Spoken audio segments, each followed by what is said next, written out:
¿Cómo le va, ingeniero? Tenga usted muy buenos días. ¿Cómo amanece la carita de Dios? ¿Está por ahí? Sí, está ahí. Ya. Nos dice Carlita Yente, nuestra control de sonido, de que se encuentra el ingeniero Zapata. Seguramente tiene algún... Ahora sí. Ingeniero, le estaba saludando. Le decía cómo amanece la carita de Dios hoy, en este miércoles 23 de marzo. Bueno, muchísimas gracias. Buenos días. Con un poquito menos de frío que los otros días, así que Así, estamos aquí motivados porque está saliendo el sol, ¿no? Ha estado así, días muy fríos, sí. pero bueno, es la realidad de muchas provincias, digamos, de la Sierra Ecuatoriana con bastante frío. Así me cuentan que hace bastante frío acá por el litoral. Le cuento que hay truenos y relámpagos, tormentas eléctricas, fuerte lluvia. Juan Zapata tiene formación académica ligada con la atención de incidentes y la seguridad. Ingeniero en tránsito y transporte terrestre en Chile. Licenciado en ciencias de la ingeniería. Posee un diplomado en ciencia política y gestión pública por la Universidad de Chile, experto en seguridad pública y privada por la Academia de Carabineros de Chile. Además posee un título en alta gerencia de seguridad del Departamento del Estado Roswell en Nuevo México, teniente coronel de policía de Estado Mayor en servicio pasivo. Es más o menos una pequeña entradita de lo que usted, su parte académica de capacitación y obviamente preside el COE nacional. El presidente de la República nos sorprendió y nos dio tanto gusto el tema del aforo, 100% en la gran mayoría de los casos. En la capital de la República ya tienen luz verde. ¿Cómo valora y cómo evalúa también este tema de cómo hemos estado combatiendo el Omicron a nivel nacional?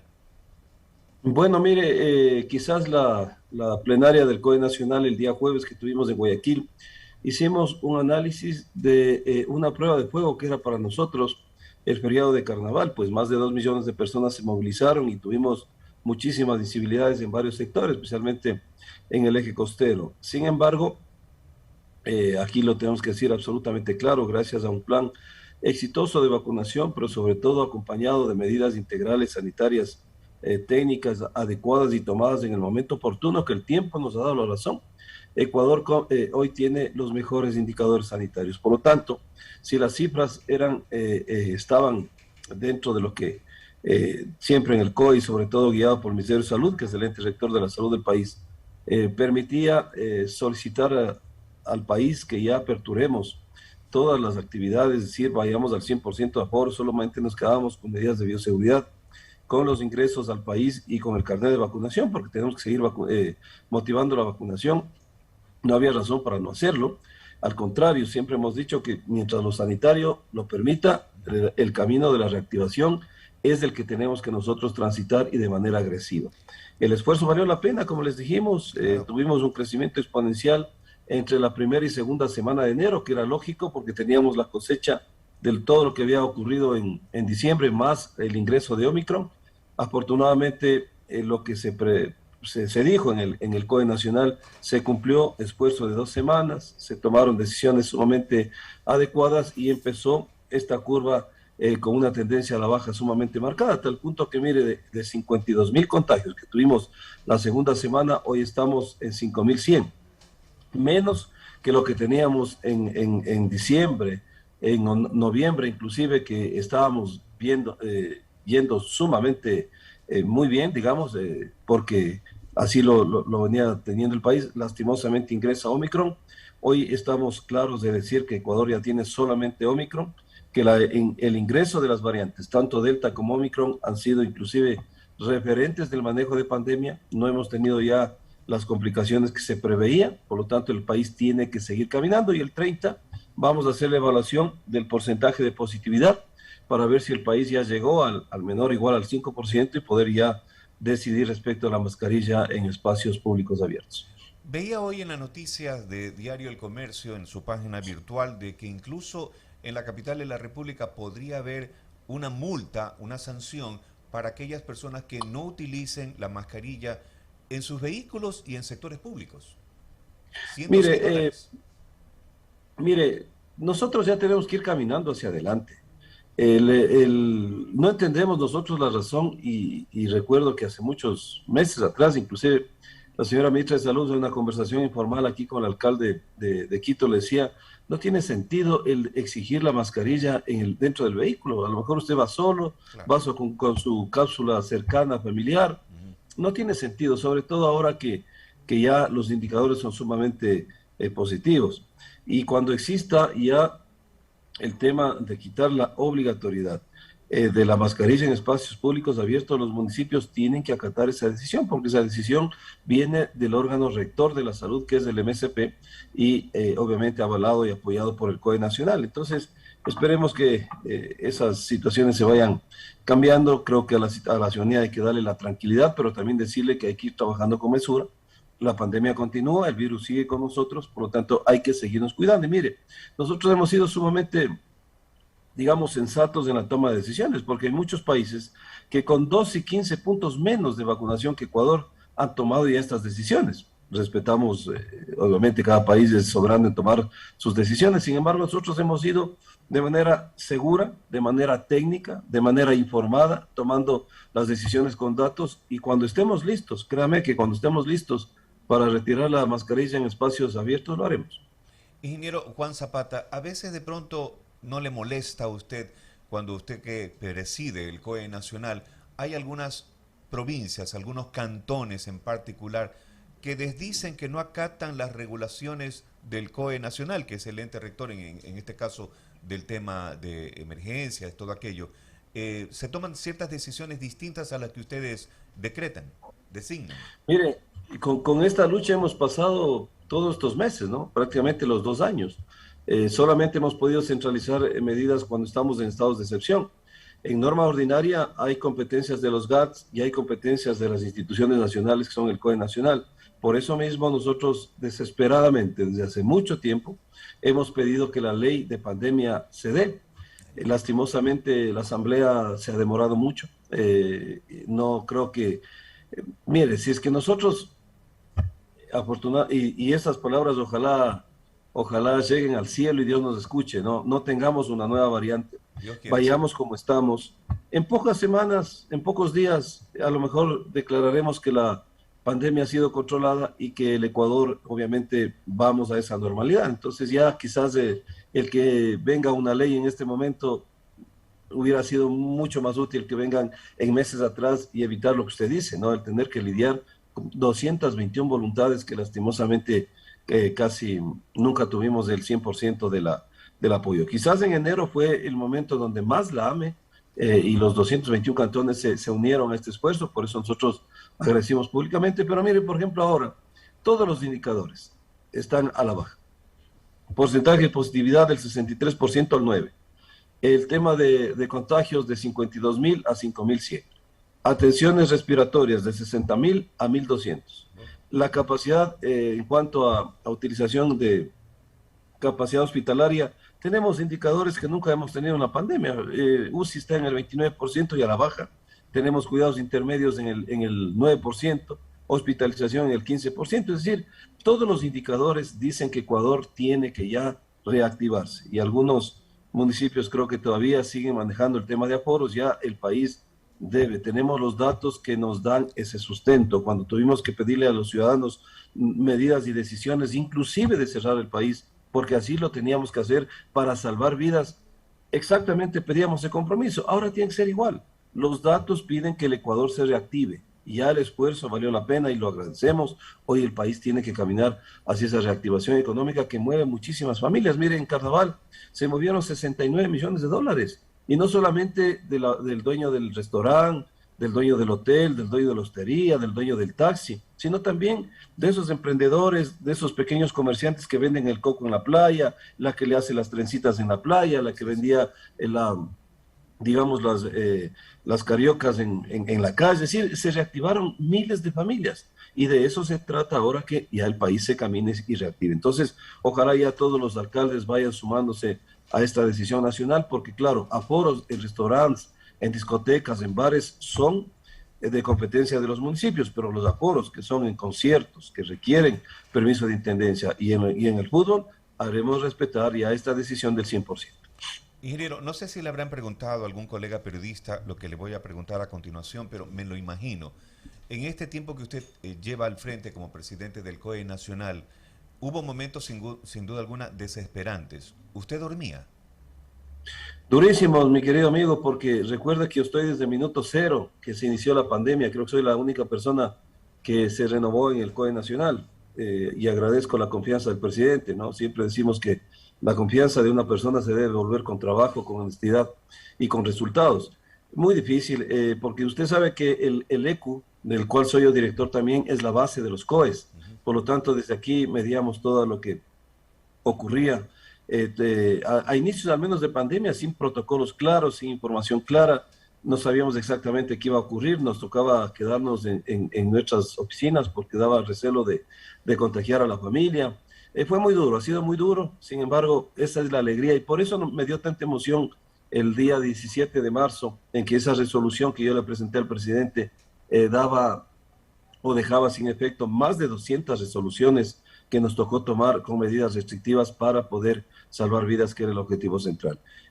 Habían noches efectivamente sin poder dormir, los recursos no alcanzaban, personas que nos hacían videollamadas poniéndonos las manos de solicitar una ambulancia porque no avanzaban a respirar. Eh, Acuérdese usted los primeros días de pandemia, por eso el país no puede perder la memoria Claro. y debe entender lo que el plan de vacunación ha hecho con el país, ¿no? Tenerlo entre los mejores, con los mejores indicadores y haber salvado muchísimas vidas. Yo tuve un caso en Guayaquil de, un, de una persona que me llamaba y me decía, tengo a mi esposa fallecida un día en la sala, Ay, necesito que levanten ese cuerpo.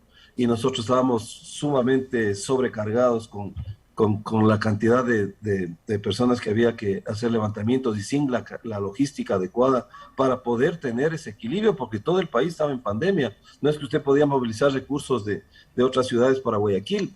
¿Y qué es lo que pasaba? La falta de información. No sabía, no sé, en ese momento se pensaba que los cadáveres eran fuente de contagio y nadie les quería topar. Entonces, en tiempos normales, el Estado solamente se encargaba del 10% del levantamiento de cadáveres, que eran las muertes violentas.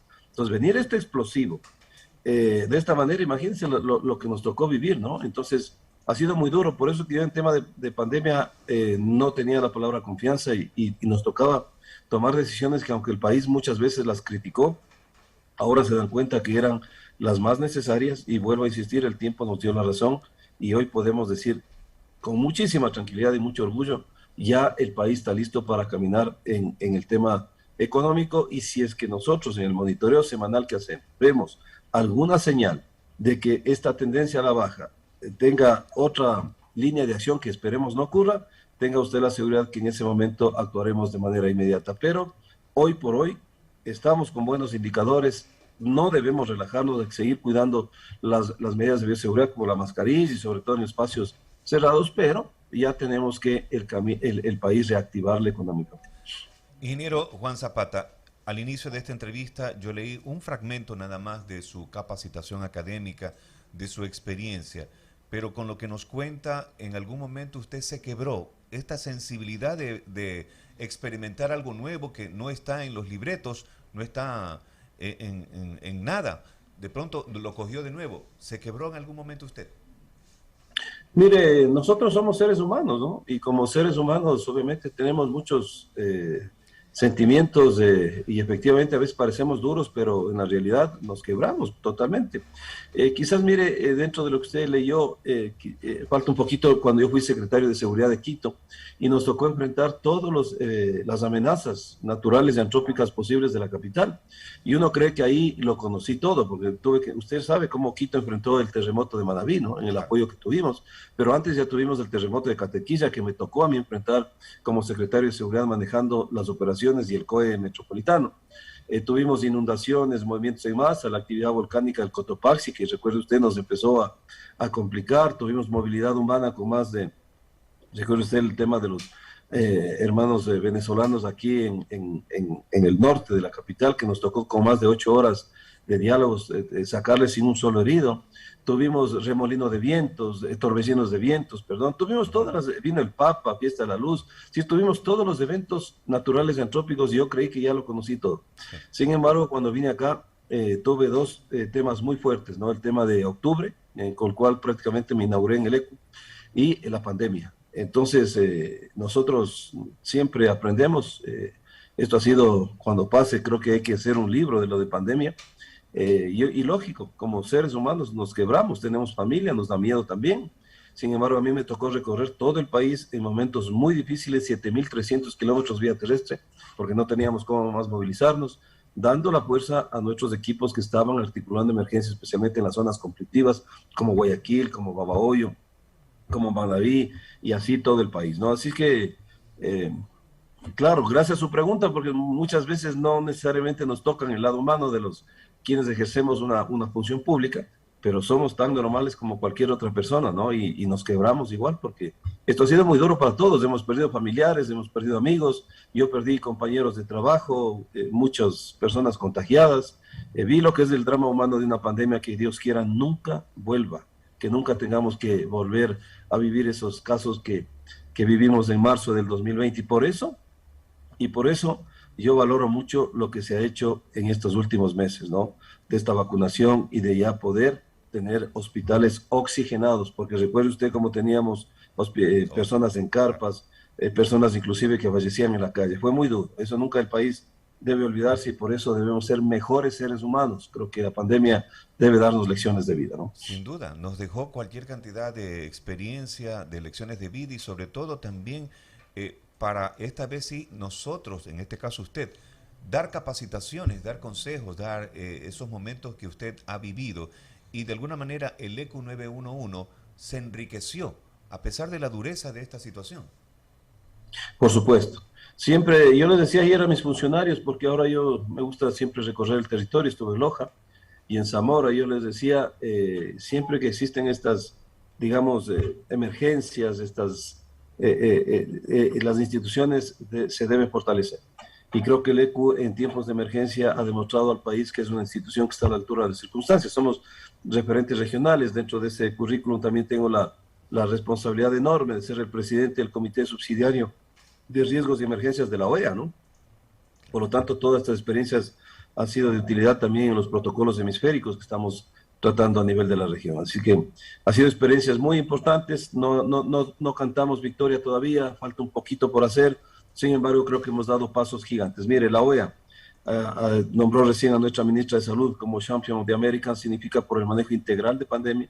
El Banco Mundial llevó la experiencia ecuatoriana a Europa como un referente Allá. a seguir y bueno, el asesor directo de tema de pandemia de Estados Unidos del presidente Biden reconoció que inclusive Ecuador tuvo un mejor manejo que Estados Unidos en determinadas circunstancias y por eso estamos como estamos, mientras lastimosamente otros países, porque a nadie creo que nos debe alegrar que países se encierren, se confinen, porque atrás de eso hay muertes de personas, como China, mire, está confinándose, Sí. hay países que están tomando medidas restrictivas, nosotros no estamos abriendo. Ahí la ciudadanía debe hacer los análisis de los manejos de pandemia, cómo se han efectuado. Yo agradezco inclusive a las personas que nos criticaron, porque así es esta función, no necesariamente una medida puede gustar a uno o a otro, pero lo importante es que guste a la mesa técnica de salud, que es la que nos llevaba y nos guiaba con informes técnicos y a nuestra conciencia, que hemos trabajado para salvar vidas y no para satisfacer uno u otro sector, o menos hemos metido la política en la toma de decisiones. Así que estoy con eso con una conciencia sumamente tranquila y a ustedes y al país le debe constar, jamás nos escondimos, ni en los peores momentos ni en los mejores. Ese es el líder tiene que dar la cara en todo momento. Y si la crítica viene por tomar decisiones para salvar vidas, pues créanme que para mí eso no es crítica, sino al contrario significa que nos están diciendo que hemos hecho lo que correspondía, ¿no? Llegará el momento en que van el presidente de la República, el Estado ecuatoriano, la ciudadanía, a reconocer sin duda alguna que ya lo hace, ese destacado papel que usted desempeñó y todo su equipo, ¿no? Porque Por supuesto. de alguna manera es un gran conjunto, un colectivo de personas que sacrificaron su tiempo de estar con la familia para salvar la vida de otras personas. Así es, Ingeniero así es. Juan Zapata, el presidente de la República, la señora ministra Jimena Garzón de Salud, también nos ha dicho próximamente, ojalá para reforzar este tema de blindarnos contra el Omicron, tal vez tengamos una cuarta dosis.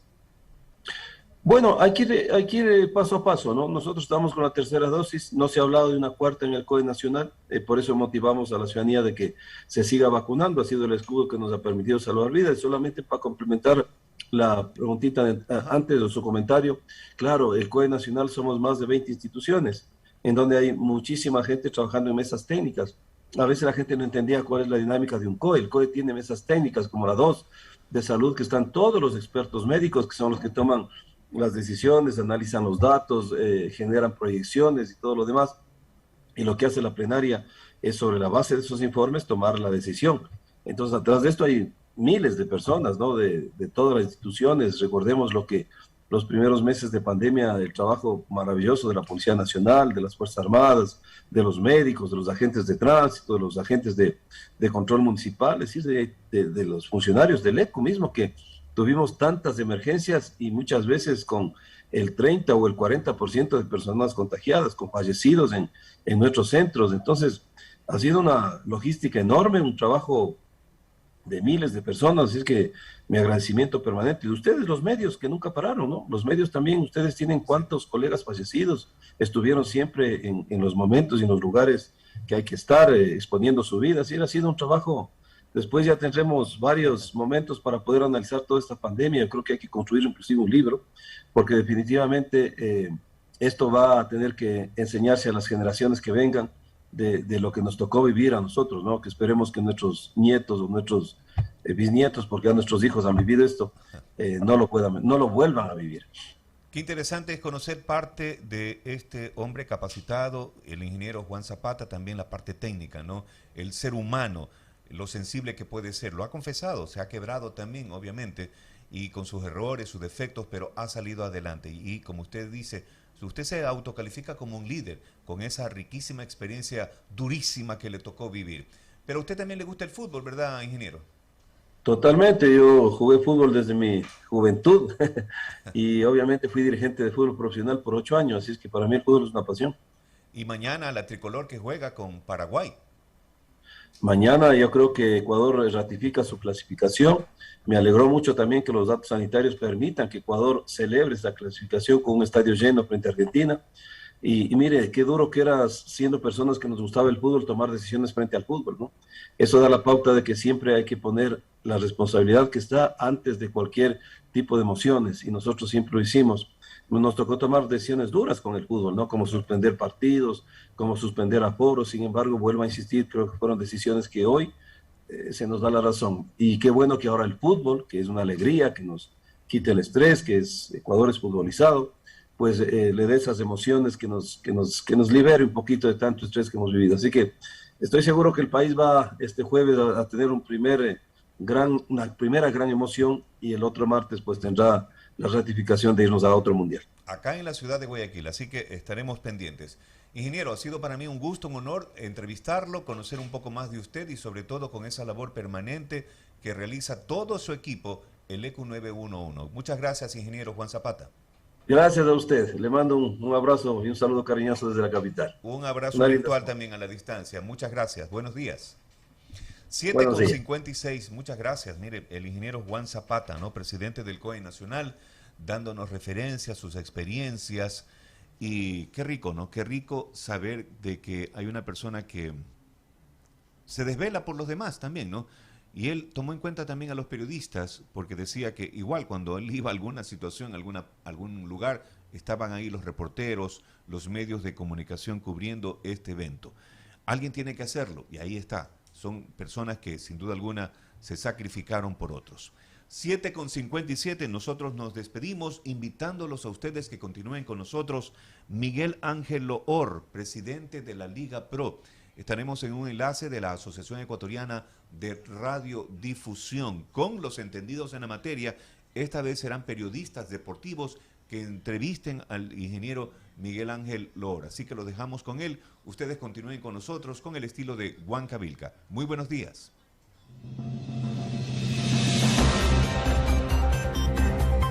Hemos cumplido entrevistando, comentando y analizando los temas